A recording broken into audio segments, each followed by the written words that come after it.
Buenos días. ¿Cómo están, hermanos? Amén. Este es el día que el Señor nos ha regalado y nos alegraremos, nos gozaremos en Él. Así que una vez más, bienvenidos sean cada uno de ustedes. Qué lindo es estar o habitar los hermanos juntos en armonía, ¿verdad? Amén. Dale ese aplauso fuerte a Cristo, pues. Él es bueno. Gloria a Dios. Así que vamos a comenzar. Les voy a pedir que se pongan sobre de sus pies. Le vamos a dar gracias al Eterno. Papi, muchas gracias por este tiempo, Señor, esta mañana que nos regalas. Nos alegraremos, te alabaremos, te exaltaremos, hacemos fiesta. Señor, gracias, porque qué hermoso es entrar por esas puertas con acción de gracias, Señor, con alabanza, con sacrificio de alabanza. Señor, gracias lo que traemos en nuestros corazones. Dile: lo que traigo en mi corazón, quiero, Señor, ponerlo para adorarte. Lo rindo a tus pies. Recibe mi adoración como un aroma fragante delante de tu presencia. En el nombre de Cristo Jesús. Amén. Amén. Dale ese aplauso fuerte al Rey que se merece todo. Qué bueno es nuestro Dios. Amén, hermanos. Qué bueno es nuestro Dios. Aleluya. Gracias por este nuevo día de vida, Señor. Aleluya. Te adoramos a ti, Jesús. Llevo 40 años o más predicando la palabra y jamás he necesitado de tener un papel delante para predicar, porque tener papeles me pone nervioso. Hay algunos pastores que me dicen: pero tú, ¿cómo eres capaz de predicar sin papeles? Yo, bueno, no soy capaz de predicar con papeles, pero sin embargo las letras, aunque el Señor me ha dado muchas alabanzas para su gloria, nunca me acuerdo de las letras, nunca. A veces me ha pasado que antes del culto digo: vamos a aprender una canción nueva para enseñarla hoy a los hermanos. Y practicamos la canción y después resulta que durante el culto la hacemos completamente diferente como la habíamos aprendido. Pero como la gente no lo sabe, ¿me pueden apoyar eso por ahí? Pero creo que esta canción la conocen ustedes, y a mí una de las cosas que me gusta es coger versículos de la Biblia y ponerles letras. Y así matamos dos pájaros de un tiro, ¿no? Alabamos al Señor con esa alabanza y podemos llegar a aprender hasta capítulos enteros de la Biblia de memoria, lo cual viene muy bien en estos tiempos, ¿eh? Así que la mayoría de las canciones que el Señor nos permite componer, si usted se fija bien, son versículos. La inmensa mayoría de los salmos.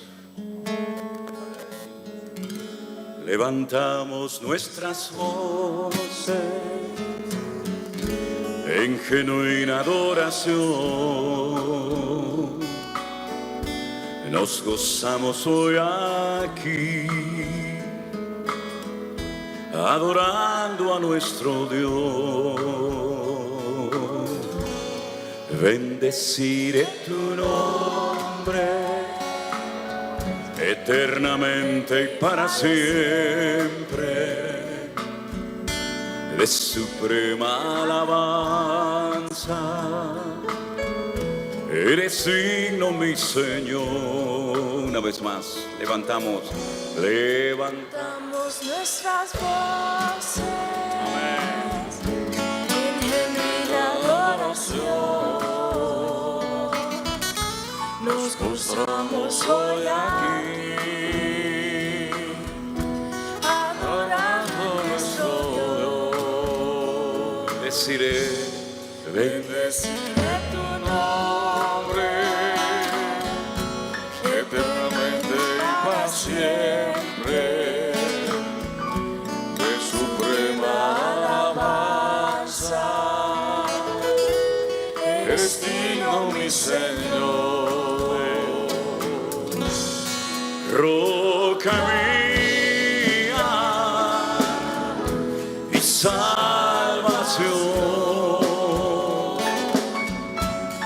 No temerá mi corazón.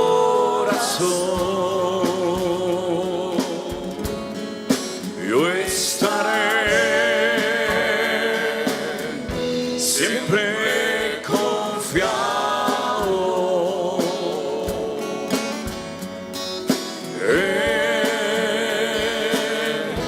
mi Salvador.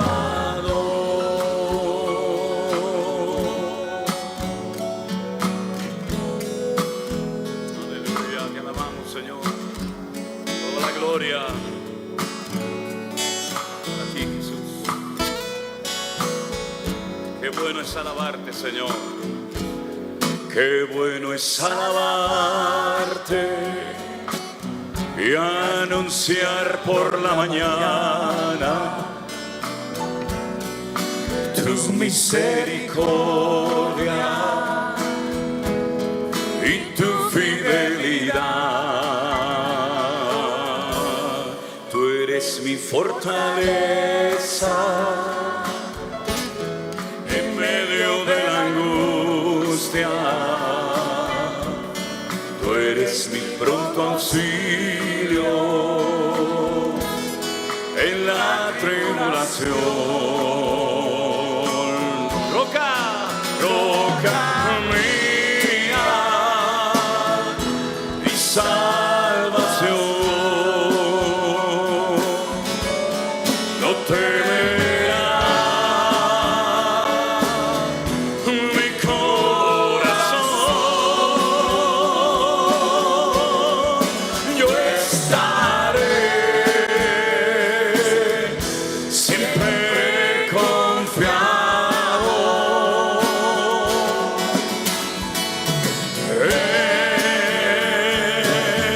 en mi Salvador.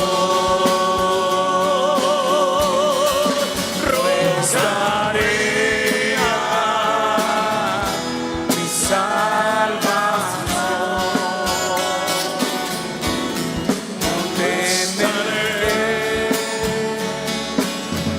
siempre confiado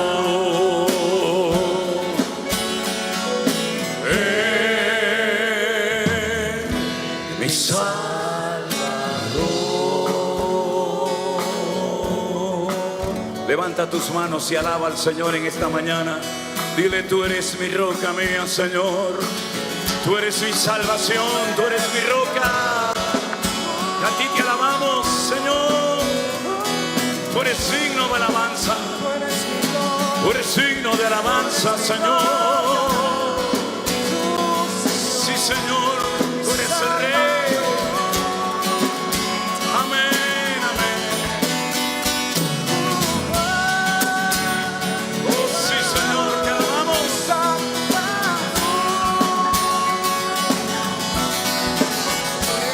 Amén. Amén. Roca mía, roca mía, mi salvación. No temerá mi corazón. Yo estaré siempre confiado en mi Salvador.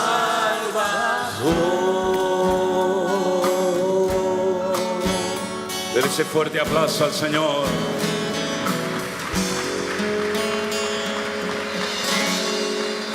Amén, amén, amén. Gloria a Dios. Todos conocemos la historia, ¿verdad?, de esos dos hombres que dice que sintieron en su corazón el anhelo de construir casas, lo cual no hay nada malo en ello. El problema fue que la decisión de uno fue poco sabia.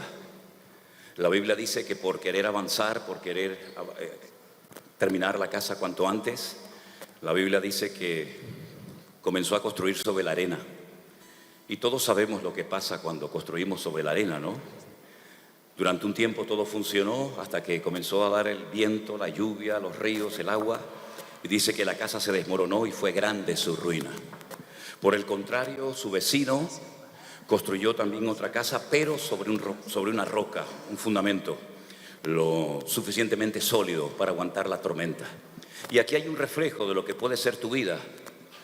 Puedes hacer muchas cosas para ti importantes, tal vez para Dios nada importantes, pero sea como sea, asegúrate siempre que lo que estás haciendo es la voluntad de Dios, para no perder el tiempo, ni para perder energía, ni para entusiasmarte con cosas que realmente en el fondo no son de Dios. Procura que el fundamento de tu vida, de tu hogar, de tu negocio, de tu carrera, de tu profesión, sea la roca firme, que es la palabra del Señor. Y así cuando vengan problemas y presiones y luchas por todas partes, tú vas a poder permanecer, porque el que está en Cristo permanece en Cristo y puede caminar en victoria y mantenerse firme contra las acechanzas del enemigo. Así que procura siempre que la roca, el fundamento sólido de tu vida, sea el Señor Jesús. ¿Cuántos dicen amén? Dale un fuerte aplauso a Él en esta mañana. Aleluya.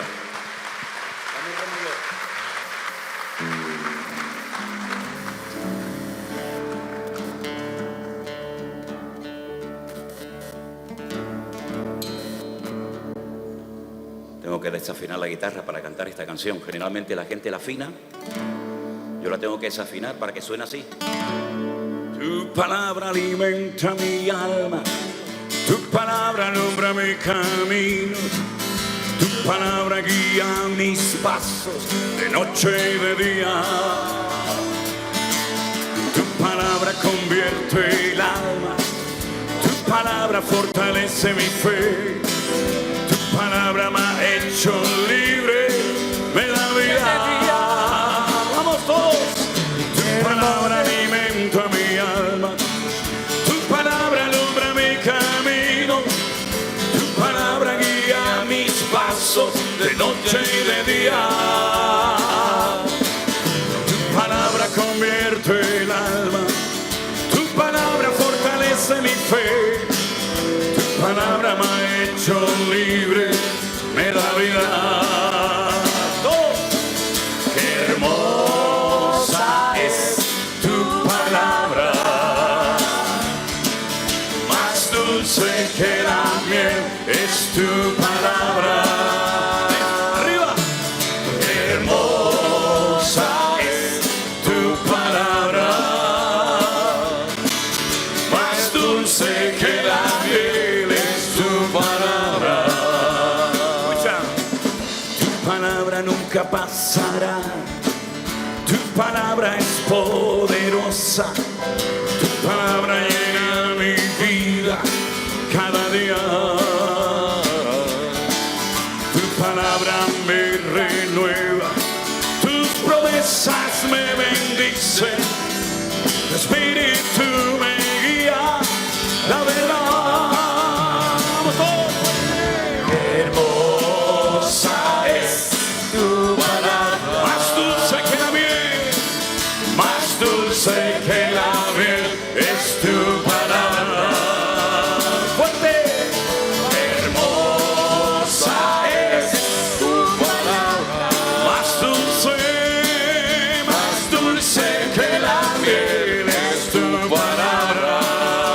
A ver, ustedes fuerte. Hermosa es. Fuerte, vamos. Tu palabra.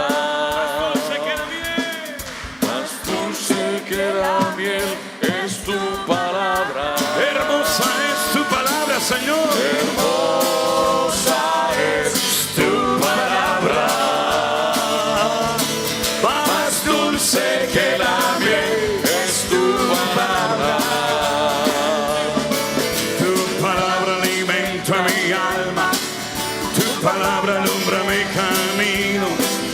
Tu palabra guía mis pasos de noche y de día. Tu palabra convierte el alma. Tu palabra fortalece mi fe. Tu palabra me ha hecho libre, me da vida. Hermosa es tu palabra, más dulce que la miel es tu palabra. Hermosa es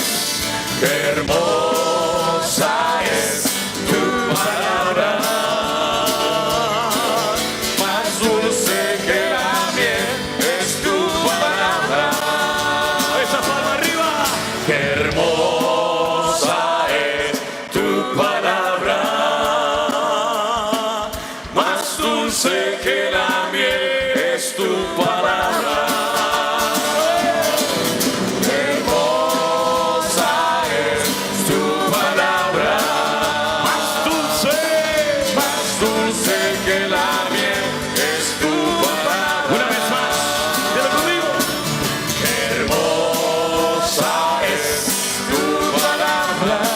Más dulce que la miel. Más dulce que la miel es tu palabra. Más dulce que la miel es tu palabra. Más dulce que la miel es tu palabra. Y a su nombre. Amén. Gloria a Dios. Abraza a tu hermano, dile, hermano, qué bendición tenerte esta mañana con nosotros aquí. Quiero que le demos en esta mañana muchas gracias al Señor, a un hermano que sin él sería imposible. Por favor, tomen asiento. Sí, gracias. Esperen, porque no saben quién es. Es un hermano que hace posible que todo lo que se ve en YouTube, en Facebook, a veces se pasa horas y horas durante la noche editando y preparando todos los vídeos para que al día siguiente ustedes lo puedan ver. En estos días hemos retransmitido varios cultos en directo y a veces no es fácil porque la señal no es buena, pero hay un hermano que él siempre está ahí calladito detrás de las cámaras y es un hermano que sin él, ya digo, sería imposible hacer todo esto. Nuestro hermano Armando, le damos un fuerte aplauso en esta mañana. Bendiciones, Armando, bendiciones. Gloria a Dios. Aleluya, gracias al Señor. Hermanos, me gusta siempre antes de compartir el pan y el vino, compartir algo de la palabra, que al fin y al cabo es lo más importante, creo que puede haber en un culto, en una vida, ¿no? Ahora sí pido que todos estén quietecitos, que nadie esté hablando y que prestemos suma atención a la palabra del Señor. Parece ser que Pablo le escribió una carta a los hermanos, a la iglesia de Corinto, que se perdió. Él hace referencia a esa carta. Así que cuando decimos Primera de Corintios, realmente sería la segunda carta que le escribe a los hermanos de Corinto. Y la segunda de Corintios sería la tercera. Pero sea como sea, tenemos dos cartas en la Biblia muy interesantes que hablan acerca de una congregación cuyo nacimiento lo podemos ver en Hechos capítulo 18. Y yo creo que es bueno recordar cómo empiezan las cosas. A veces hay gente que viene y ya está todo hecho. Pero a veces es importante repasar, conocer la historia para ser agradecidos y darnos cuenta de que aunque nos hayamos encontrado todo hecho y organizado, siempre hay vidas que nos precedieron, que hicieron un trabajo tremendo de siembra, de lágrimas, de sufrimiento, de esfuerzo, de trabajo, y que gracias a toda esa gente nosotros podemos estar aquí en esta mañana. Así que es importante ver cómo nació esta iglesia para entender un poquito lo que allí estaba sucediendo. En Hechos capítulo 18 se cuenta la historia de esta congregación y dice así la palabra del Señor. Después de estas cosas, después de lo que estaba ocurriendo en Atenas, de donde Pablo venía, Pablo se fue de Atenas y se fue a Corinto y halló a un judío llamado Aquila, natural del Ponto, recién venido de Italia con Priscila su mujer, por cuanto Claudio había mandado que todos los judíos salieran de Roma. Fue a ellos y como era del mismo oficio se quedó con ellos y trabajaban juntos, pues el oficio de ellos era hacer tiendas. Y discutían en la sinagoga todos los días de reposo y persuadía a judíos y a griegos. Y cuando Silas y Timoteo vinieron a Macedonia, Pablo estaba entregado por entero a la predicación de la palabra, testificando a los judíos que Jesús era el Cristo, el Mesías. Pero oponiéndose y blasfemando estos, les dijo, sacudiéndose los vestidos, vuestra sangre sea sobre vuestra propia cabeza, yo limpio desde ahora me iré a los gentiles. Saliendo de allí se fue a la casa de uno llamado Justo, temeroso de Dios, la cual estaba junto a la sinagoga. Y Crispo, el principal de la sinagoga, creyó en el Señor con toda su casa. Y muchos de los corintios, oyendo, creían y eran bautizados. Entonces el Señor le dijo a Pablo en visión de noche, no temas, habla y no calles, porque yo estoy contigo y ninguno pondrá sobre ti la mano para hacerte mal, porque yo tengo mucho pueblo en esta ciudad. Y se detuvo allí 1 año y 6 meses enseñándoles la palabra de Dios. ¿Cuántos dicen amén? Si vemos de dónde venía Pablo, nos vamos a llevar una gran sorpresa, porque venía de Atenas. Tuvo el privilegio de predicar nada más y nada menos que en el Areópago, que era el auditorio más importante de esa ciudad en aquella época.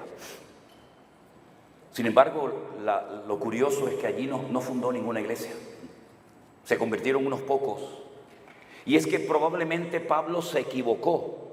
Y digo esto con todo respeto, pero en esto coinciden muchos comentaristas, mucho más cultos e inteligentes que yo en la palabra.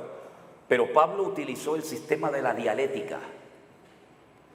Dio unos discursos extraordinarios, que si usted los analiza, lo que Pablo habló, cómo habló, incluso citando a poetas y a personajes célebres de la época, realmente no hay nada que objetar. Fue un mensaje espectacular.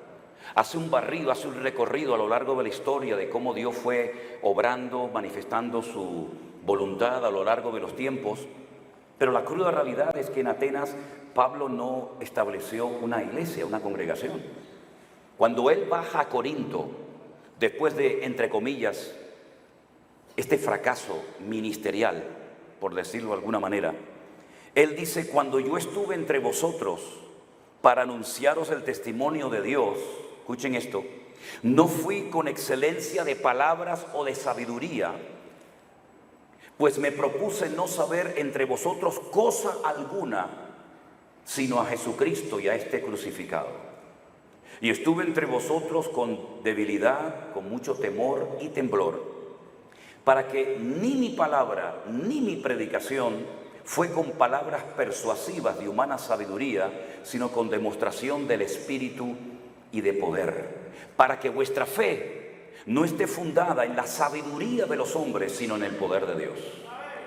Y ahí sí fundó iglesia, porque cambió el método, cambió la forma de exponer el Evangelio, no utilizando palabras bonitas, profundas y elocuentes, que podían llegar a sorprender a la audiencia en más de una ocasión, pero que al fin y al cabo después no producían los resultados que se esperaban, que era establecer, fundar la obra del Señor Jesucristo en esa ciudad.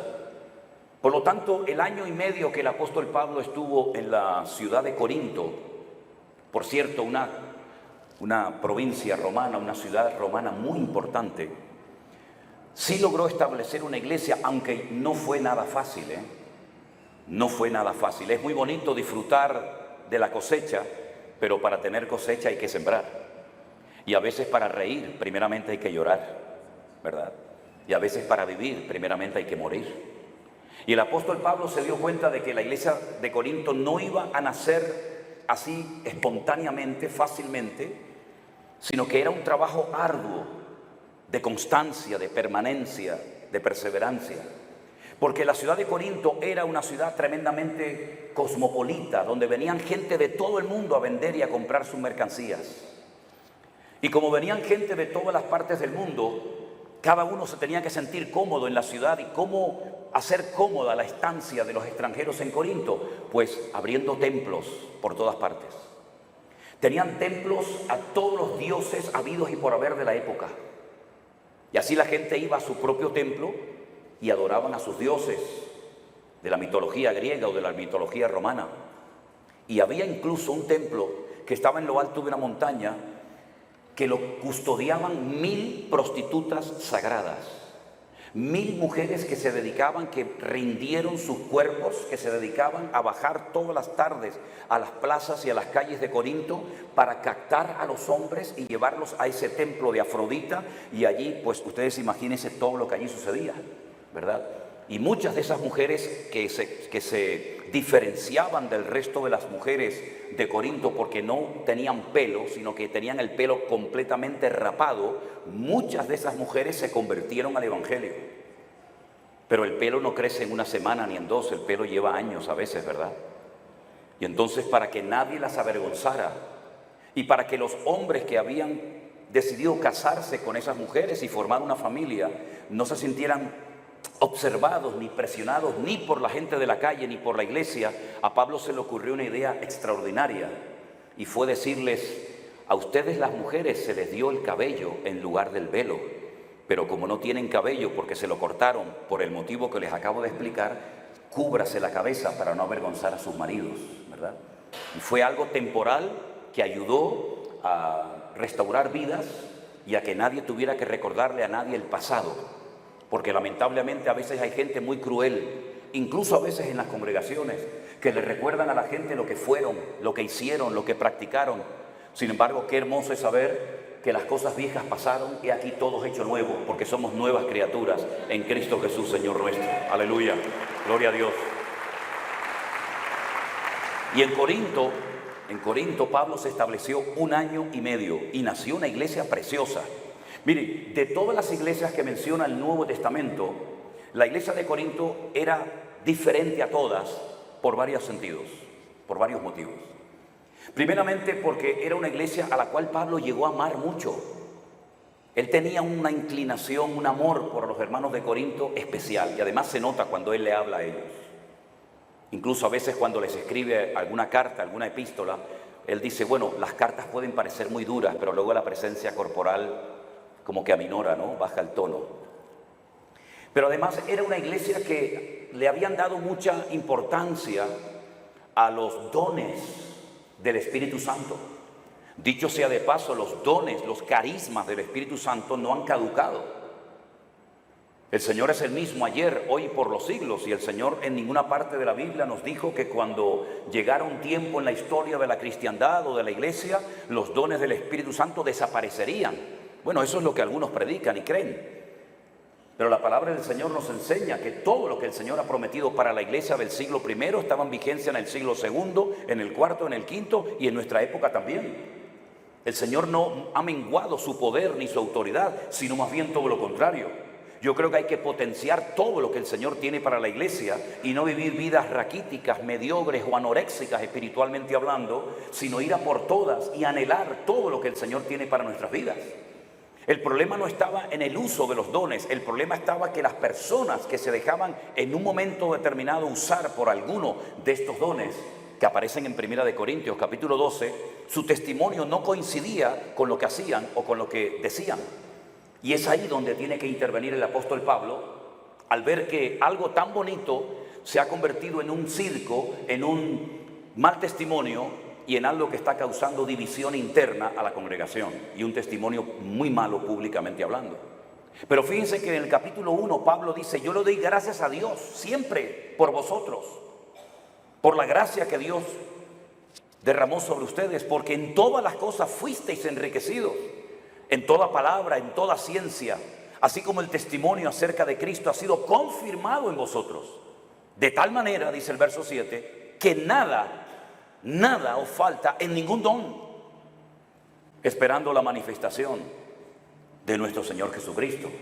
Era la única iglesia del Nuevo Testamento que conocían cómo operaban, cómo se manifestaban todos y cada uno de los dones del Espíritu Santo. Pero a esos hermanos que felicita y por los cuales da gracias en el capítulo 1, si usted pasa la página, en el capítulo 3, mire lo que les dice: hermanos, no pude hablarles como a espirituales, sino como a carnales, como a niños en Cristo. Os di a beber leche y no vianda, porque aún no erais capaces, ni sois capaces todavía, porque aún sois carnales, pues habiendo entre vosotros celos, contiendas y disensiones, no sois carnales y andáis como los hombres. Fíjense, aparentemente una iglesia tan espiritual que nada le faltaba en ningún don. Unas cuantas páginas más adelante el Señor le llama a esa congregación niños carnales, porque entre vosotros todavía se siguen manifestando algunas obras de la carne que ya tenían más que estar desterradas a estas alturas de vuestra comunión y de vuestra relación con el Señor. Pero lamentablemente Pablo sabía perfectamente que se habían creado pequeños grupos dentro de la congregación. Y más que grupos, en el texto original griego dice cismas, unas separaciones, un abismo entre familias, entre hermanos de la iglesia, porque unos decían yo soy de Pablo y otros decían yo soy de Apolos. Y Pablo les contesta y les dice, pero ¿quién es Pablo y quién es Apolos? Servidores por medio de los cuales habéis creído, y eso según la gracia que el Señor le concedió a cada uno. Pablo dice, yo planté, Apolos regó, pero el crecimiento, quien lo ha dado, ha sido el Señor. Pero lamentablemente la gente comenzó a poner la mirada en los hombres, fuera Pablo, fuera Apolo, fuera Pedro, fuera quien fuera, en vez de seguir poniendo su mirada y su confianza y su vida en las manos del Señor. Y esto es algo que algunos pueden decir, bueno, pero esto pasó en el siglo I porque había todavía muy poca experiencia, o porque todavía eran niños, o porque todavía se estaba comenzando en el Evangelio. No, hermanos, es algo que ha traspasado el tiempo y el espacio, nos ha salpicado hasta nosotros hoy en día. Hay gente hoy en día que tiene más devoción y más admiración al que le predica que al que el predicador representa, que es el Señor. Hay gente que sigue a los hombres en vez de seguir al Señor. Hay gente que le tiene más respeto y más temor al hombre que temor y respeto al Señor. Y eso no puede ser nunca en la vida. Y eso es lo que estaba pasando en la iglesia de Corinto y lamentablemente lo que ocurre hoy en día con muchos ministerios que, queriendo sin querer, Dios lo sabe, han atraído de una manera tan exagerada la atención hacia sus propias personas que la gente los admira y los sigue a ellos, y después pasa lo que pasa. Gente se sale de las iglesias desilusionados, heridos, etcétera, etcétera, porque pusieron una excesiva confianza en los hombres, en los instrumentos que en un momento determinado podía estar utilizando el Señor, en vez de poner su mirada única y exclusivamente en el Señor Jesús. Y el apóstol Pablo no le ríe la gracia, no le hace ninguna ilusión, no le alegra el corazón el oír que hay gente en la iglesia que lo quieren a él más que a Apolos, o Apolos más que a él. No, al contrario, él dice, eso es producto de vuestra inmadurez, de vuestra carnalidad, de vuestro infantilismo espiritualmente hablando. Es curioso porque este problema de falta de madurez es algo muy repetitivo a lo largo de la historia. Y muchísimos problemas que se han originado lamentablemente en el seno de muchas congregaciones se debe fundamentalmente precisamente a eso, a falta de madurez, a falta de crecimiento y de desarrollo espiritual en la vida de las iglesias o de los creyentes, hasta el punto que llegan a veces a ser más fieles y más devotos de los principios, tradiciones y normas de sus congregaciones o denominaciones que de la misma palabra de Dios. Y esto es algo que yo he luchado toda mi vida. Y quiero desterrarlo definitivamente de nuestras vidas, porque ustedes no tienen que seguir a nadie, ustedes tienen que seguir al Señor nada más, porque los hombres fallamos. Yo no soy un pastor perfecto, nuestro ministerio no es perfecto, no soy un marido perfecto, y si no hablen con Eleni se lo va a decir, no soy un padre perfecto, el único perfecto es Dios y Él nunca nos va a fallar. Las iglesias, los pastores, las instituciones, todo en la vida nos puede fallar. Pero el Señor dice incluso que aunque tu propio padre y tu propia madre te abandone, yo nunca te abandonaré, sino que estaré con vosotros todos los días hasta el fin del mundo. Y eso tenemos que enseñarlo. Una cosa es el respeto, el cariño, el amor, yo entiendo todas esas cosas. Pero seamos prudentes en esto, ¿sabes? Seamos prudentes, porque hay personas que no están bien alineadas con el Señor, que después se les sube el éxito o la fama o la popularidad a la iglesia, a la cabeza. Y aunque también no puede transmitir a la iglesia también, ¿no? No echen a perder a la gente dándole demasiados halagos. No los echen a perder, hermanos. Cada uno tiene que ser responsable de sus actos. Y repito, usted puede admirar y puede querer a una persona, pero no termine casi adorándolo como si fuera una especie de ser divino. Así que mis queridos hermanos, la iglesia de Corinto, una iglesia tan bendecida, fíjense, 1 año y medio teniendo a Pablo de pastor, ya me hubiera gustado a mí tener a Pablo como maestro en mi vida. Lamentablemente se dividió, pero no solamente había ese problema en la iglesia, sino que después resulta que hubieron problemas de inmoralidad. ¿Y por qué hubieron problemas de inmoralidad en la iglesia de Corinto que no se dan en otras regiones o en otras ciudades de la época? Porque la ciudad de Corinto era una ciudad que se caracterizaba no solamente por el comercio, por la idolatría, sino también por la promiscuidad sexual. Allí valía todo estaba permitido, todo era lícito. De ahí que Pablo escriba en una de las cartas diciendo, todo me es lícito, pero cuidado, no todo conviene, ¿no es cierto? La fidelidad, el respeto a la familia en Corinto no existía. Y el espíritu de la ciudad, el estilo de vida de la ciudad, cuando la iglesia de Corinto bajó la guardia, se comenzó a infiltrar en la iglesia. Y este es el gran peligro que puede ocurrir cuando la iglesia no ejerce influencia en la sociedad. La sociedad del mundo ejerce influencia en la iglesia. Y que el mundo nos imite a nosotros es una honra, pero que la iglesia termine adoptando los modelos y el estilo de vida del mundo es una cosa que nos tendría que dar vergüenza y nos deshonra. Cuando aceptamos cosas del mundo en la iglesia como si fueran normales, tenemos un gran problema.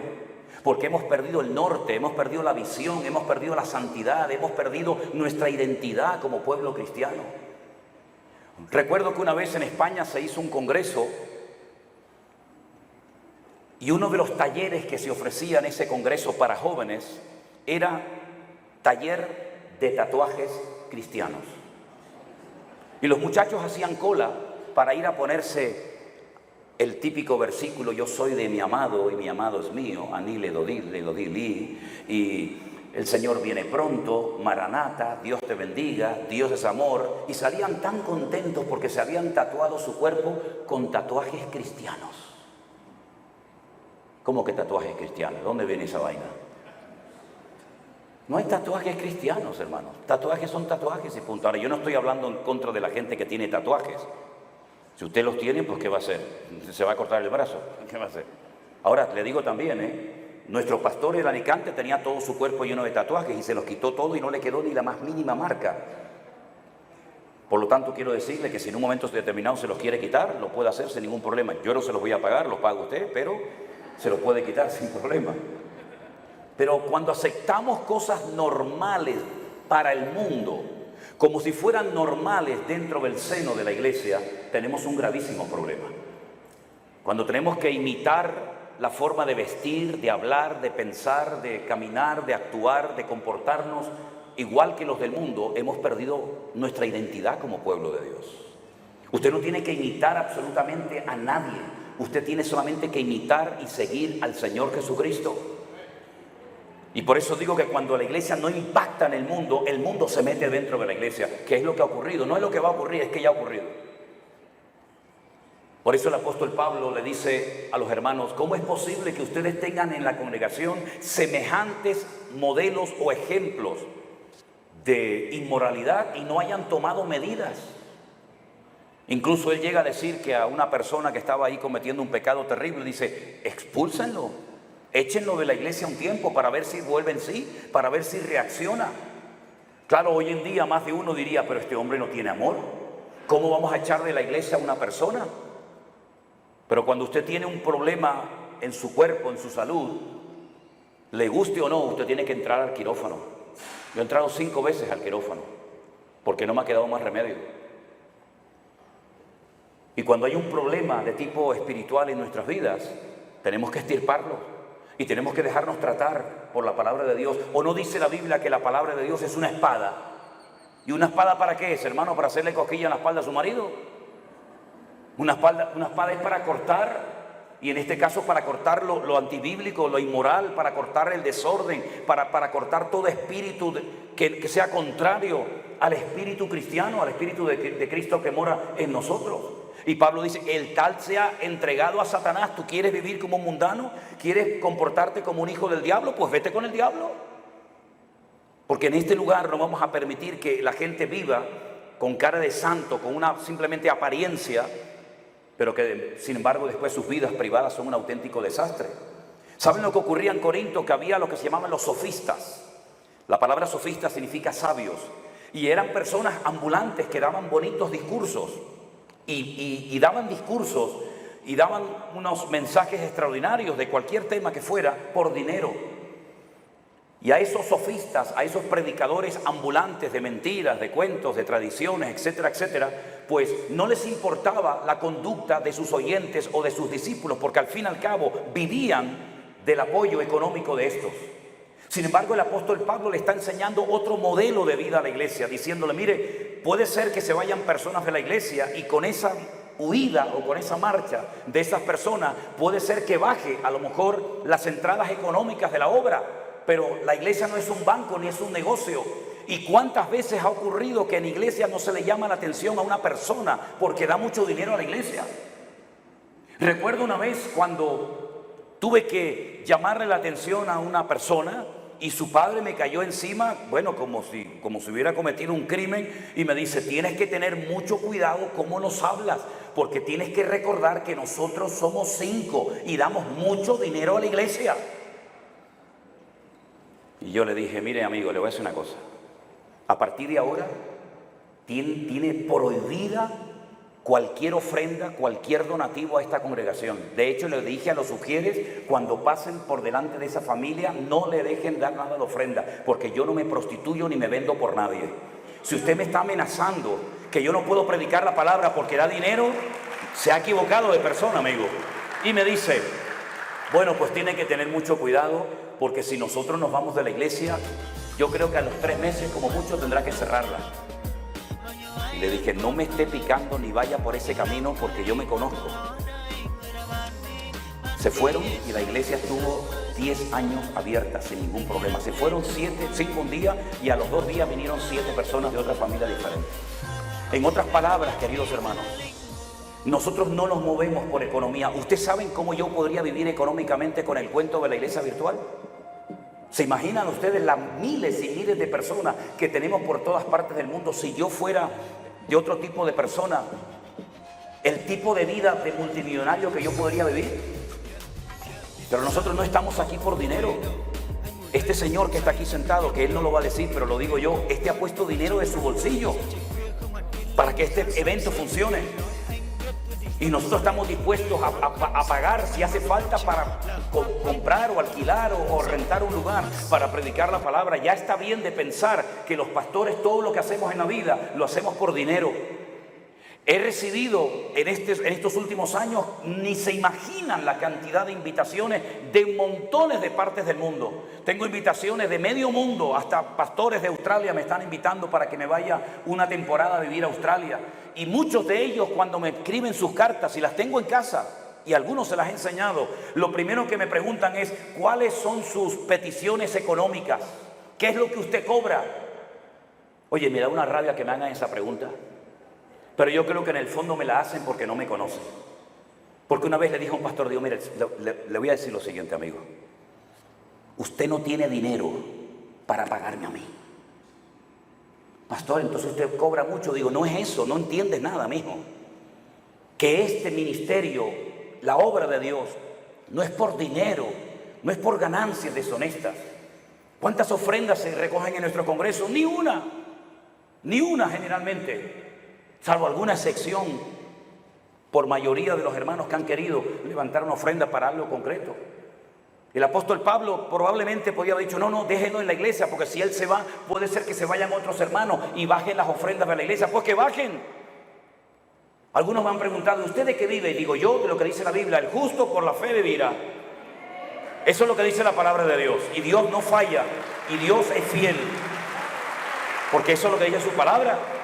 Entonces, mi querido hermano, si en algún momento se le tiene que llamar la atención a un miembro por su bien y decirle, mire, perdone, pero eso no es así, y la persona se ofende y cree que puede utilizar lo que daba a la iglesia como moneda de cambio, pues se equivocó rotundamente, porque nuestro ministerio personal nació hace más de 40 años y el Señor nunca, jamás nos ha fallado.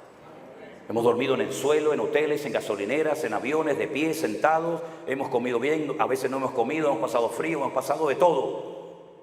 Pero en todas y en cada una de las pruebas y dificultades que hemos pasado por la vida, podemos decir, gloria a Dios, el Señor ha estado con nosotros. Y hasta el día de hoy el Señor ha sido fiel y lo seguirá siendo, porque tú y yo podemos cambiar, pero el Señor es fiel por los siglos de los siglos. Amén. ¿Cuánto dice amén en esta mañana? Aleluya. Comenzaron a criticar a Pablo, porque Pablo había recibido ofrendas para llevarla a los santos de Jerusalén. ¿Por qué? Porque él le enseña a la iglesia de Corinto un principio que yo nunca he oído a ningún predicador que hable de esto. y es de la palabra igualdad. El apóstol Pablo hace el siguiente planteamiento. ¿De dónde vino el evangelio? ¿Quién nos predicó a nosotros la palabra? Vino de Judea, de la iglesia primitiva, de la iglesia madre de Jerusalén. Ellos empobrecieron y nos enriquecieron a nosotros. Ellos fueron capaces de vender sus fincas, sus terrenos, su patrimonio, para que la palabra de Dios se extendiera por todo el mundo conocido. Nos llegó la palabra, pero ahora resulta que aquella iglesia rica, aquella iglesia próspera del principio, ha empobrecido. Muchos hermanos, al perder su patrimonio y además al ser perseguidos, lo están pasando mal económicamente hablando. Pablo plantea el siguiente planteamiento, dice: ¿no sería lo más justo que ellos que nos enriquecieron espiritualmente a nosotros, entre comillas, le devolvamos el favor llevándoles ayuda material? Entonces él se dedicó a levantar ofrendas en diferentes congregaciones, y resulta que una de las iglesias que le criticó porque él llevaba grandes sumas de dinero, de ofrendas de otras congregaciones para los santos, para los hermanos de Jerusalén, resultan que le cuestionaban y le decían que lo estaba gastando en su propio beneficio. Qué tremendo cuando hay gente que habla sin saber. Qué tremendo cuando hay gente que ve problemas en todas partes y nunca tienen la facultad de verse sus propios defectos. Eso le pasó a la iglesia de Corinto. Y uno dice: ¿cuál es el denominador común de esta gente?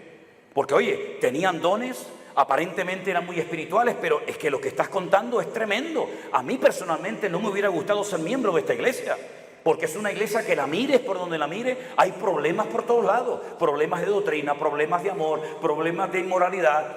¿Qué le pasó a esta iglesia? Que no habían crecido y que no habían madurado. Pero hermano, si Pablo fue el apóstol de la iglesia, el padre de la iglesia, sí, usted puede tener el mejor ministerio del mundo, pero si usted no quiere cambiar y si usted no quiere crecer, no hay nada que hacer, porque su crecimiento no depende de mí. Mi obligación es darle la palabra, ¿verdad? Mi obligación es darle ejemplo y testimonio. Mi obligación es prepararme para darle alimento para que usted pueda crecer. Pero si usted no interioriza, si usted no pone en práctica la palabra y si usted en el fondo no quiere cambiar, venga Pablo, venga Apolo, venga Pedro, venga quien venga, usted no va a crecer. Y lo importante es que cada uno de nosotros digamos: Señor, yo quiero crecer. Y para crecer hay que ser tratados. Porque si usted no es tratado, usted no puede ser usado en la obra del Señor.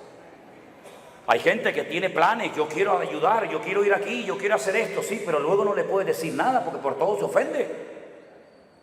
Me acuerdo que una vez lo he contado en varias ocasiones, estábamos poniendo al principio de la obra en Tenerife, estábamos poniendo como moqueta, alfombra, ¿no? Estábamos allí un señor de más de 70 años y yo de rodillas, cortando, poniendo la moqueta, haciendo lo mejor posible, y me entra un muchacho joven y se para, se pone de pie al lado de nosotros y nos dice: pastor, quiero hablar contigo. Y le dije: bueno, agáchate y habla conmigo. Ayúdame, estamos aquí los dos solos. ¿Vamos hablando o no se puede hablar mientras se trabaja? Digo yo, ¿no? Te agachas, me ayudas, cortamos la moqueta, ponemos el pegamento, lo ponemos y me vas hablando de tus cosas. Y me dice: es que yo no me puedo agachar a trabajar con usted. Y yo lo miro así y le digo: ¿por qué? Porque yo soy cantante. Ay, mira, ¿saben lo que es el cúter, no? Eso que corta, lo solté así en el suelo, me levanté y le digo: mira, te voy a decir una cosa, amigo. Te voy a decir una cosa.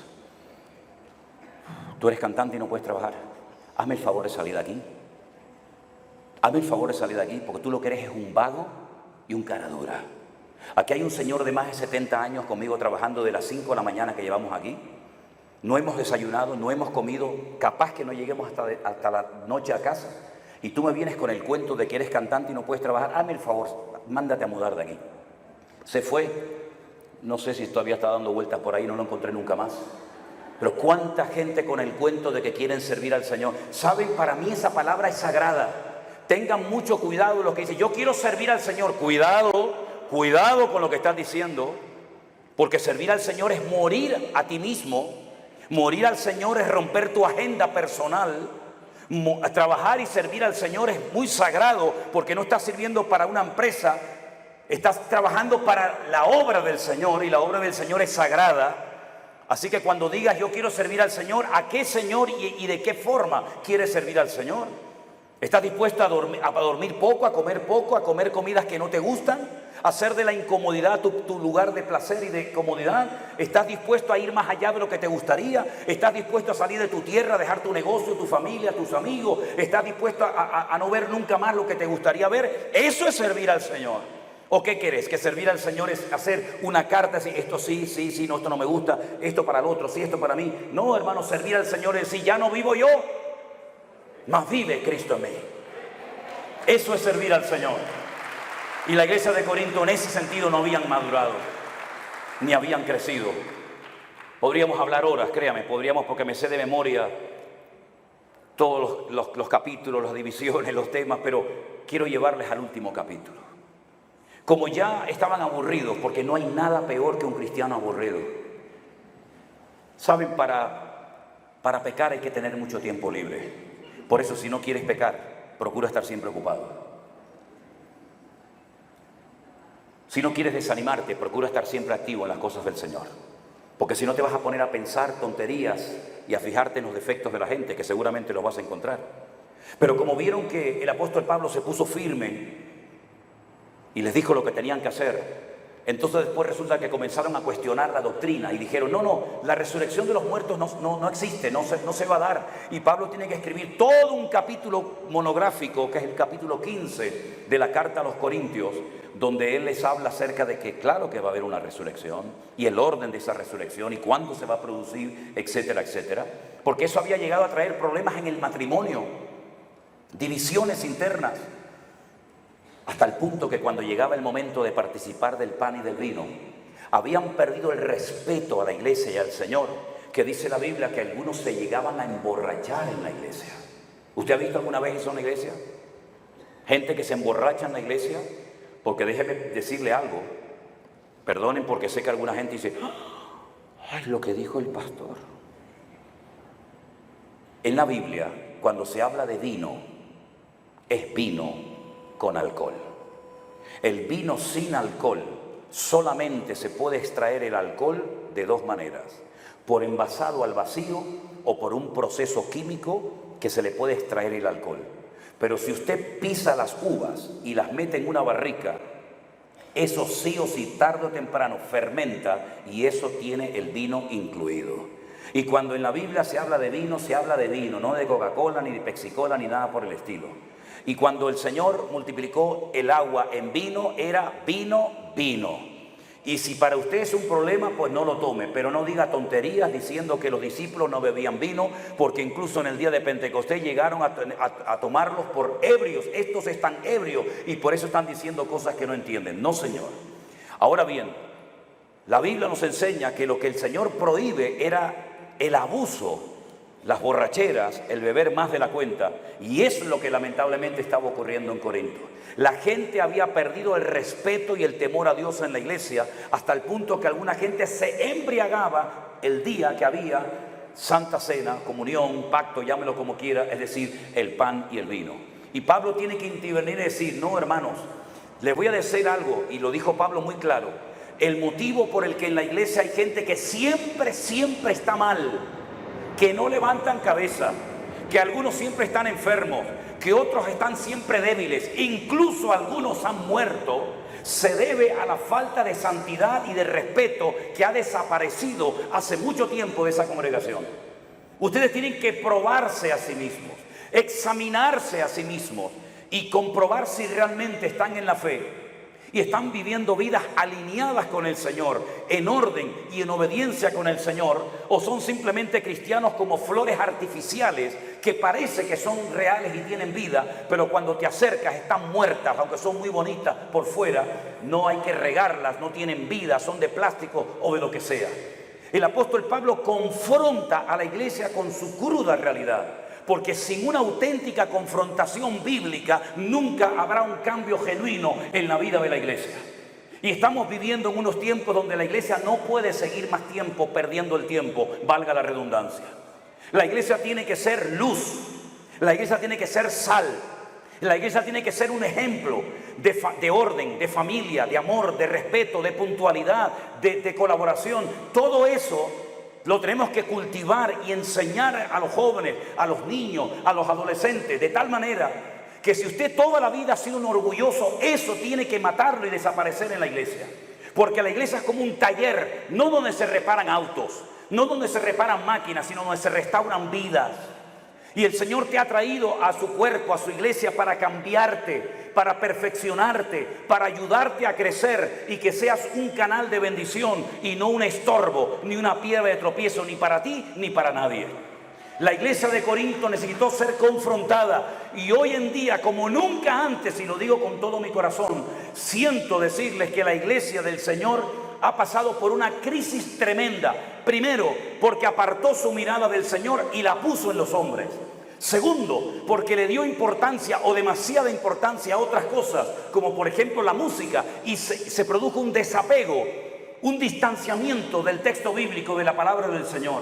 Y la gente ha sido capaz de decir amén a todo, tragándose el mosquito, el camello y lo que viniera por el camino, sin comprobar previamente si lo que ese señor llamado apóstol, pastor, profeta, o me da igual, está predicando palabra de Dios o auténticas tonterías que nacen de su soberbia, de su orgullo y de sus planes personales.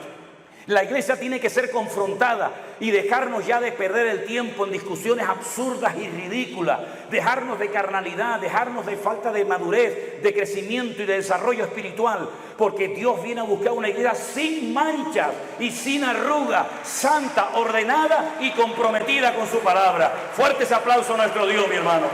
A Él toda la gloria y la honra. Bendito sea Dios. Y como conclusión quiero decir esto. Pregúntese si el lugar en el que usted está se está enseñando palabra de Dios o palabra de quién.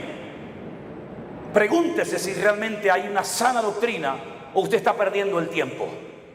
Pregúntese si realmente Cristo está en ese lugar o hace mucho tiempo que el Señor se marchó. Usted podrá preguntarse, pero ¿hay lugares donde el Señor no está o no quiere estar? Por supuesto. ¿Lo puede demostrar bíblicamente? Por supuesto, faltaría más. He aquí yo estoy a la puerta y llamo. Si alguno oye mi voz y abre la puerta, entraré a él, cenaré con él y él conmigo. ¿A quién le está hablando el Señor esas palabras? ¿A un grupo de políticos o de sociólogos o pintores o doctores o artistas? No, a una iglesia, a una congregación. ¿A cuál? La iglesia de la Odisea, la última que se menciona en el libro del Apocalipsis. Ustedes dicen, nos hemos enriquecido. Ya veo. Nos hemos enriquecido. De ninguna cosa tenemos necesidad, decía la iglesia de la Odisea. Y el Señor, cuando la confronta, y esas palabras están todas en letra roja para que nos demos cuenta que es un mensaje que el Señor le dio a la iglesia. Ustedes no saben nada, están ciegos, pobres, desnudos, desventurados, miserables. En otras palabras, la iglesia había perdido la gloria del Señor, la presencia del Señor. Tenían los mejores instrumentos, tenían lo mejor de lo mejor. Pero sin embargo, lo más hermoso y lo más valioso, que no se compra con dinero, sino con fe y obediencia y santidad, lo habían perdido, que era la presencia del Señor en la iglesia. No solamente Saúl perdió el Espíritu de Dios que moraba en él temporalmente y no se dio cuenta. No solamente le ocurrió a Sansón por coquetear y flirtear con el pecado, sino también le pasó a la iglesia de la Odisea, que representa en cierto sentido a la iglesia de la última etapa, de la recta final de la historia de la iglesia. Habían perdido la presencia del Señor. Por lo tanto, mi pregunta es, entonces, ¿a quién le cantaban? ¿A quién adoraban? ¿A quién le estaban rindiendo culto si el Señor estaba a la puerta llamando y nadie era capaz de oír? Habían perdido la visión. Habían perdido el poder de oír la palabra de Dios, la sensibilidad espiritual. Es que lo peor que nos puede pasar como pueblo de Dios es perder la sensibilidad y el respeto al Señor. En esta mañana, cuando usted se acerque a la mesa del Señor y tenga en su mano ese trozo de pan y esa copa, recuerde que usted se está identificando con el Señor Jesús. Esto no es la hostia que se daba cuando éramos católicos, ¿no? La hostia para todos y el vino para el de siempre. No. Esto representa una muerte, un sacrificio, una vida clavada en una cruz por nuestra culpa. Porque cuando el Señor Jesucristo murió, ¿tú dónde estabas? ¿Dónde estaban tus padres, tus abuelos, tus bisabuelos, tus tatarabuelos? ¿Dónde estabas tú cuando el Señor Jesucristo cargó la cruz y lo llevaron al monte de la calavera, al monte Gólgota? ¿Dónde estabas tú? No habíamos nacido, ¿verdad? o alguno había nacido. Luego, cuando Él murió en aquella cruz, ¿por quién murió?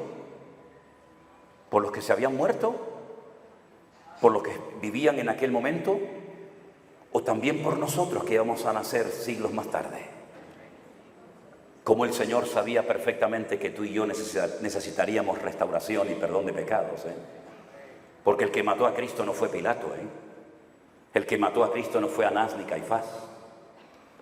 El culpable de que lo clavaran fue yo, por mi culpa. ¿Se acuerdan cuando decíamos por mi culpa, por mi culpa, por mi grandísima culpa? ¿Se acuerdan? ¿Se acuerdan, Pues por mi culpa, por mi culpa, por mi grandísima culpa, yo crucifiqué al Señor en la cruz, porque no había otra forma de ser salvado y perdonado más que por sus méritos. Ya en Génesis capítulo 3, versículo 15, la primera, recuerde esto, Génesis 3:15, dígalo conmigo, Génesis 3:15, la primera profecía mesiánica de la Biblia. La mujer quedaría embarazada, tendría una descendencia, un hijo. Ese hijo sería herido en el calcañar por la serpiente, pero al mismo tiempo ese hijo, descendiente de la mujer, heriría en la cabeza a Satanás con heridas de muerte. Desde Génesis 3:15 hasta el Calvario hay todo un plan profético, hay todo un desarrollo a lo largo de la historia. Podríamos hablar horas y horas, semanas y semanas de personajes, de nombres, de lugares, de cosas que ocurrieron para que naciera ese Mesías, ese niño que sería herido en el calcañar, y al mismo tiempo de todo lo que hacía el enemigo para impedir que viniera a este mundo. La cuestión está en que un día un hombre, un rey de Israel al cual yo admiro, se llama el rey David. Dice la Biblia que llegó al campamento para llevarle comida a sus hermanos, para ver cómo estaba la paz de sus hermanos en medio de la guerra. Y de repente se encuentra con un gigante llamado Goliat, el cual dice que había provocado durante 40 largos días al pueblo de Dios. David dice: yo iré contra él, porque él viene contra mí con espada y jabalina, mas yo vengo contra ti en el nombre de mi Dios. Y hoy daré tu cabeza y tu carne a las fieras del campo. Y todo este país sabrá que el Dios que manda aquí, que gobierna y controla esta nación, es el Dios de Abraham, de Isaac y de Jacob. Aleluya. Y la Biblia dice que se levantó contra él, ¿sí? Y fue contra él y lo derrotó. No lo dejó herido, lo mató. Y le cortó la cabeza y se la llevó a Jerusalén.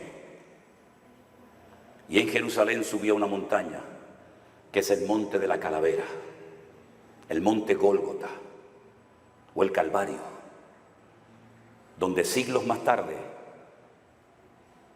crucificarían al Señor Jesucristo y sería herido en el calcañar, pero la cabeza del diablo, como la cabeza de Goliat se enterró allí, la cabeza de Satanás quedaría herida de por vida.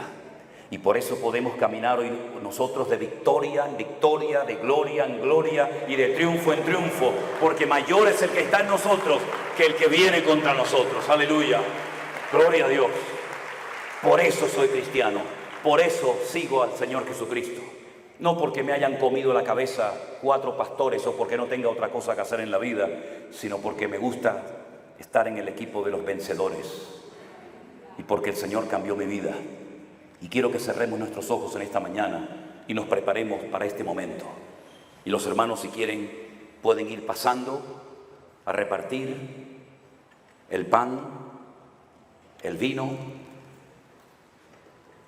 Pero quiero que todos ustedes estén ahí tranquilos, quietos, reflexionando y meditando en estas palabras que hemos oído en el día de hoy. Aleluya. Me dan la guitarra, la carpeta, la carpeta.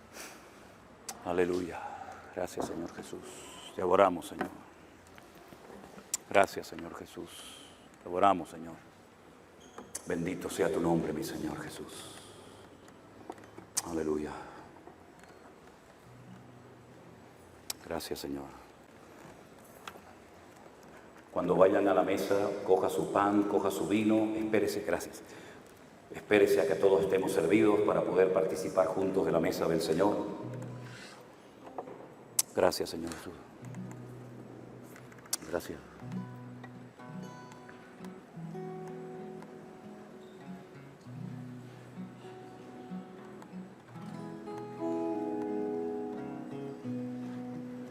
Te adoramos, Señor. Dígale, Señor, que yo quiero preparar mi corazón para encontrarme contigo en tu palabra, Señor, y renovar mi comunión contigo. Sí, mayor. No es el momento de volver atrás. No es el momento de abandonar. Sigue adelante, mirándolo a Él. Pronto llegaremos al hogar, olvidando lo que queda atrás, extendiéndome a lo que está delante. Prosigo a la meta, al llamado de mi Dios, con paciencia llegaremos al hogar. No es el momento. Cántele al Señor, hermano.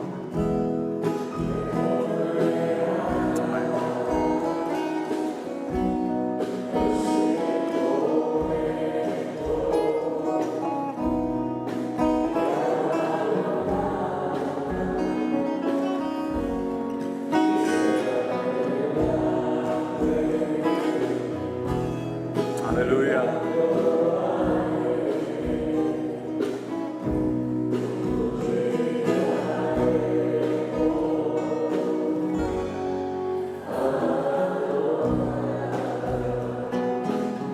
Y olvidando lo que queda atrás, extendiéndome a lo que está delante, prosigo a la meta, al llamado de mi Dios, con paciencia llegaremos ahora.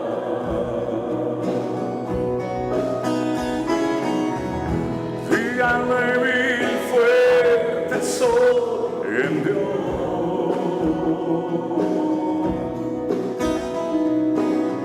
En Cristo yo soy más que vencedor.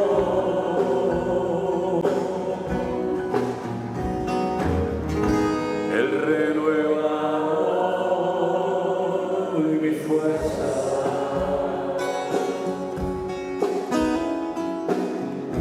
Hay victoria en el nombre del Señor.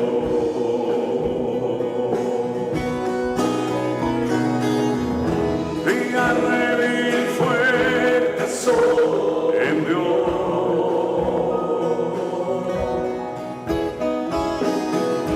Cristo yo soy más que vencedor.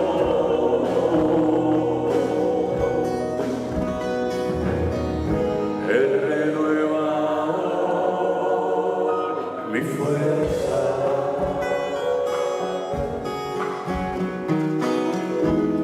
Victoria en el nombre del Señor. No sé el momento, puntéala, te toco la.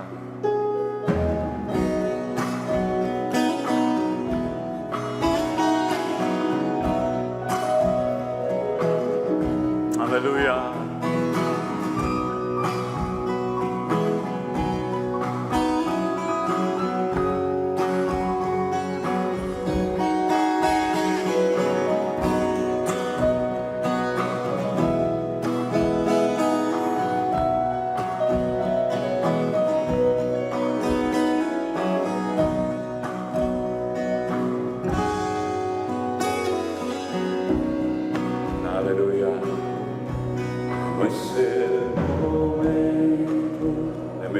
atrás.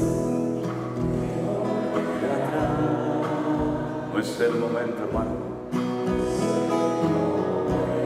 de abandonar.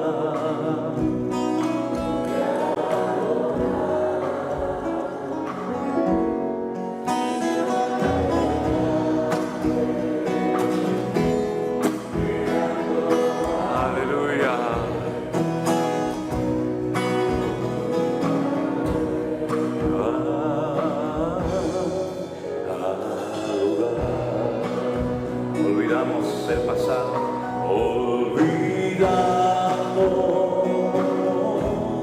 lo que queda atrás, extendiéndome a lo que está delante, prosigo a la meta, al llamado de mi paciencia. Amén. Díganle vida fuerte, díganle bien fuerte, soy el Dios.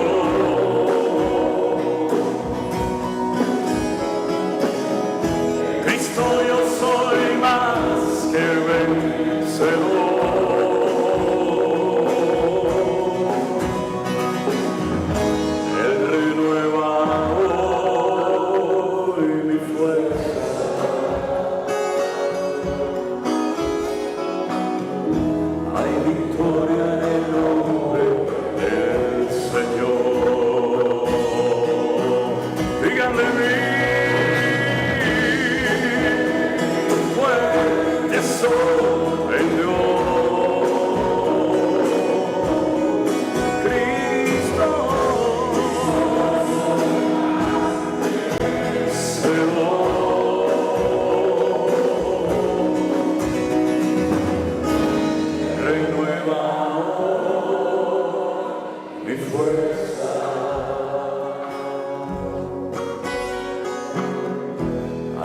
Victoria en el nombre del Señor. Hay victoria en el nombre del Señor. Hay victoria en el nombre del Señor.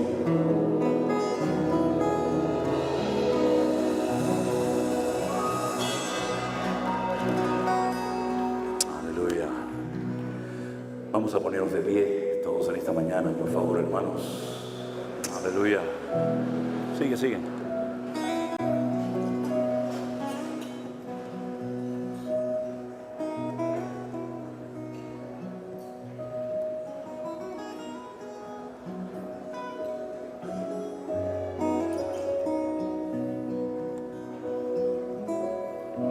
Gracias. Gloria a Dios. Gracias, Señor Jesús. ¿Están todos servidos en esta mañana? ¿Sí? ¿Sí? Amén. Gracias, Jesús. Amén. Solemos leer la porción de 1 Corintios, capítulo 11, cada vez que participamos del pan y del vino. Y déjenme decirles, queridos hermanos, que para mí es un privilegio poder estar en esta mañana aquí en Guatemala, con todos ustedes participando de este momento tan bonito y tan especial. Que Dios nos guarde, nos fortalezca y nos ayude para seguir adelante en sus caminos. Porque siempre he creído que si el apóstol Pablo, inspirado por el Espíritu Santo, dijo que por haber hecho mal la participación de la Santa Cena había enfermedad, debilidad y muerte en la iglesia de Corinto, por hacerlo bien tiene que haber fortaleza, vida y renuevo espiritual en nuestras vidas, ¿verdad? Así que nos acordamos de los enfermos, nos acordamos de todos los que tenemos parientes, amigos, hermanos en Cristo, conocidos, que están pasando momentos difíciles en su salud. Que Dios los bendiga y los fortalezca. Y que la paz de Cristo gobierne siempre tu mente y tu hogar. Y que el lugar del mundo donde más paz haya siempre sea en tu casa. Que siempre tu casa sea un refugio. Lo que más me cuesta de estos viajes no es saludar a tanta gente y estar de pie horas y horas y saluda a uno y habla con otro. Lo que más me cuesta de todo esto es cuando tengo que salir de mi casa y despedirme. Eso es lo que más me cuesta, siempre salgo llorando. Por eso, queridos hermanos y amigos, haz de tu hogar el lugar más hermoso de la tierra. Que haya siempre Shalom, la paz del Señor. De cuando la gente llega a tu casa diga, aquí hay algo. Y ese algo es la presencia de nuestro amado Señor Jesús. Yo recibí del Señor lo que les enseñé. Que la noche que el Señor Jesús fue entregado, tomó pan y habiendo dado gracias, lo partió y dijo, tomad y comed, esto es mi cuerpo que por vosotros es partido, haced esto en memoria de mí.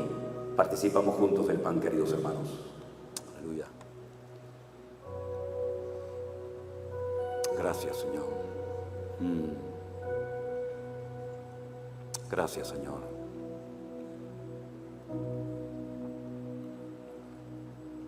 Aleluya. Gracias, Señor Jesús. Asimismo, tomó la copa después de haber cenado y dijo, esta copa es el nuevo pacto en mi sangre. Haced esto todas las veces que la bebiereis en memoria de mí. Así pues, todas las veces que comas de este pan y bebas de esta copa, la muerte del Señor anunciáis, hasta que Él venga. Participamos juntos de la copa, hermanos. Aleluya. Dele gracias al Señor con sus propias palabras ahí, ¿sí? Dile gracias a su amado y querido Salvador. Aleluya. Trae renuevo a nuestras vidas, Señor.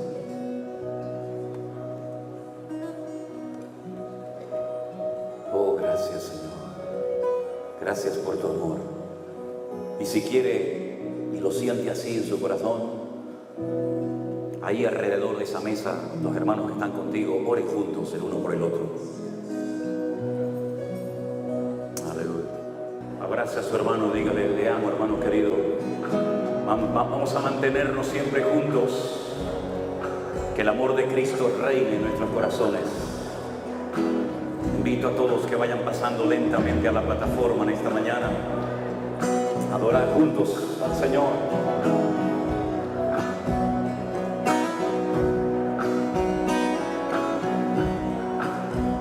Aleluya. Bienvenidos, hermanos, a la plataforma. No es el momento de volver atrás. No es el momento de abandonar. Sigue adelante, mirándolo a Él. Pronto llegaremos al hogar.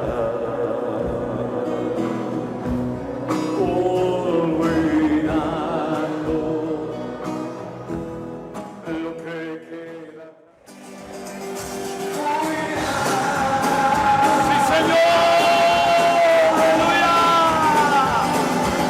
Al enemigo yo vencí en el nombre de mi Dios. ¡Aleluya! Camino detrás, una vez arriba conmigo.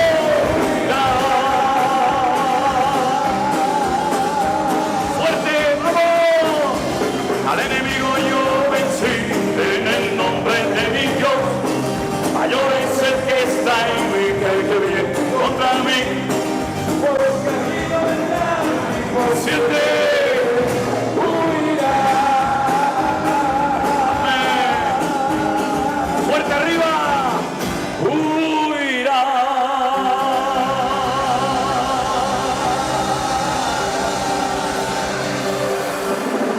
Y a su nombre, y a su nombre, al enemigo yo vencí.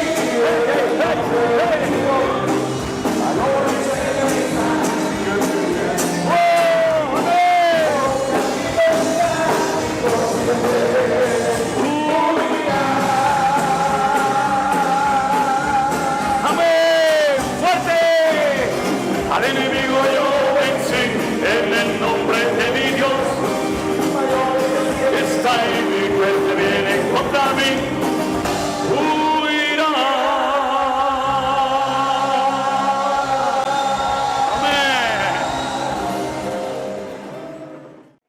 reflexiona y medita cada día en torno a la palabra del Señor y todo te irá bien, dice la Escritura. Medita de día y de noche en la palabra y el Señor prosperará tu camino. Serás como un árbol plantado junto a corrientes de agua que da su fruto en su tiempo, su hoja no cae y todo lo que hace prosperará. Así que, mis queridos hermanos, manténgase en la victoria que el Señor le dio. Dígaselo a su hermano, mantente en la victoria. Mantente en la victoria, mantente en la victoria, pelea por esa victoria, no le permitas que nadie te la robe, aleluya, amén. La menor. Vamos a prepararnos ya para ir preparando para la comida, ¿no? Aleluya. Pero yo creo que una de las cosas que hemos oído en este congreso es que tenemos que mantenernos firmes en la fe, ¿no? Por eso vamos a cantar esta alabanza y nos vamos a preparar para la comida en esta mañana. Porque yo no sé los cristianos cómo se la arreglan, pero siempre terminamos en la carne.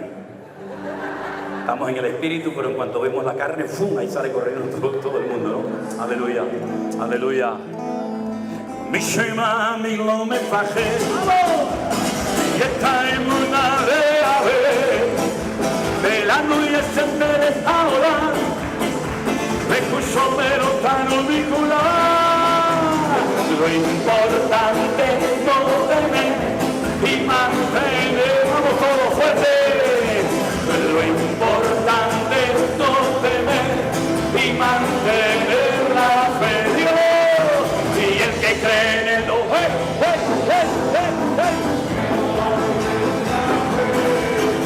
y al rey del universo lo tenemos, de todo valemos proteger.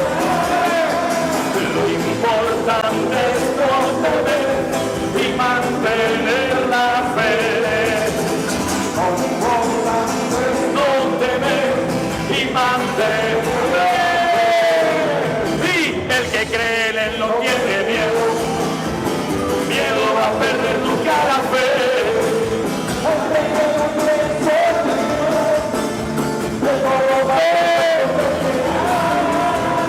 Mi shema a mí lo me pasé y está en una de ave, velando y ese me ahora, me escucho pero tan vinculado. Amén.